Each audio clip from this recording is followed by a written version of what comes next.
Hi everybody, I am here in Wenatchee, Washington at the Orchard Corset Headquarters, and sitting with me today is Cora from the Lingerie Addict. And can I just say I'm a huge fan of your blog, and thank you so much for sitting down with me today and being willing to answer some of my questions. Oh, thank you for wanting to interview me. It's really exciting meeting you here. This is actually our first time ever meeting each other, so it's been a really fun time. All right, so let's get started with some of the questions that I prepared for you. Okay. How many years have you been blogging now? 6 years as of this April. Yeah. Okay, good.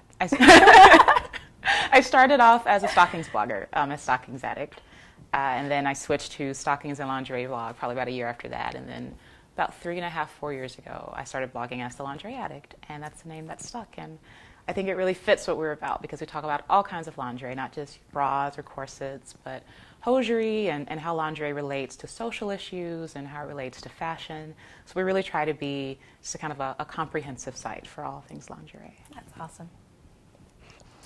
From where or from whom do you draw inspiration?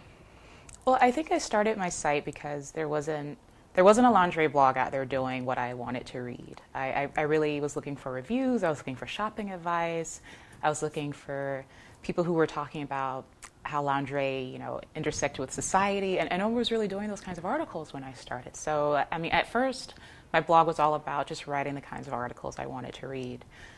Now, the lingerie blogosphere has grown, just to an amazing degree. And I would say some of my top bloggers for inspiration now are people like Cora from the Lingerie Lesbian, who does amazing work. Lindsay from that Je ne sais quoi, who's very much kind of a lingerie lifestyle blog. And then your own blog, which offers just a lot of really great, I think, information and resources. And it makes the world of corsetry very accessible because it can be a little intimidating at first, having so many options out there. And I think you really do an amazing job of just making it easy for people to understand and to find what they're looking for. Oh, thank you. So at what point did you feel that you crossed that point of no return where you felt that you would just go from hobbyist blogging to a full-fledged business? My blog started, so I didn't have any advertising at all the first 2.5 years. I was blogging, even though people were making money from their blogs. I was like, what do you mean? You make money from the internet? This is crazy.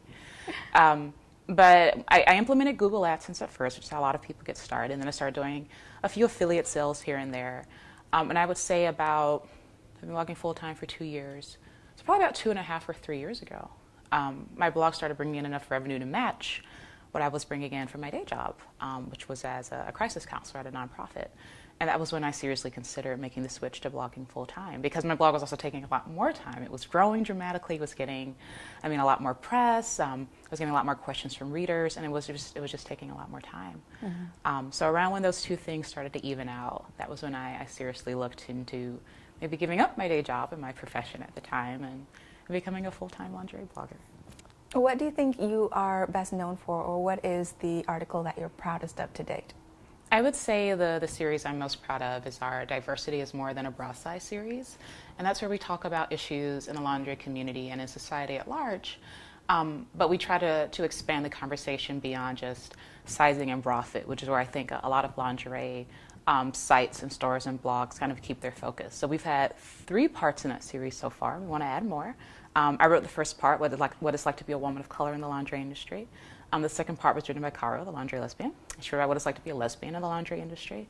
And then Catherine, who runs Kiss Me Deadly over in the UK, I don't know if you've heard of her. Mm-hmm. She wrote the third part in this series about what it's like to have a disability or to be a disabled person in the lingerie industry. And then last year I also wrote an article about the issue with transphobic slurs. I don't want to say it on the video because it's not a very good word. Mm-hmm. But the pieces which kind of highlight how lingerie can also be a lens for talking about social and cultural issues are some of the work I'm most proud of because it ties into my background. I have a degree in sociology. But I think it also helps people to see lingerie as something that's relevant to them, even if they're not interested in wearing it or even if they're not really into like the fashion aspect, which is totally legitimate, of course. There's still a way to discuss lingerie and relate it to things that are happening in a lot of people's lives. That's wonderful. What do you do when you are not being a lingerie addict? Oh, it's not glamorous. I eat ice cream and I watch Netflix. I watch a lot of Netflix. I just finished watching House of Cards. Now I'm watching The Borgias. And then I watch a lot of National Geographic Channel and Science Channel.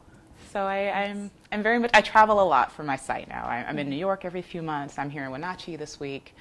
I was in San Francisco a month ago. And so kind of now when I'm at home, I like to just kind of veg out. I'm also a newlywed, so I like to just kind of cuddle with my sweetie. Yeah. I wish I could say something more exciting, like, oh, when I'm not being the lingerie addict, I'm out running marathons and climbing mountains. But no, I'm drinking wine on the couch. Oh, I think a lot of people would find that it's very personable, it's very relatable. So I think people will probably be happy with the whole vegging with Netflix. So how do you see yourself building upon this in the future? And without giving away too much on what you're working on, what can we expect from you in the future? Oh my gosh, I have so many ideas right now. The site is bigger than it's ever been before. We're getting about 7,500 visitors a day, which is super exciting. We were just featured on CNN.com last year. We've been featured on VogueItalia.com. We've been quoted on Forbes.com.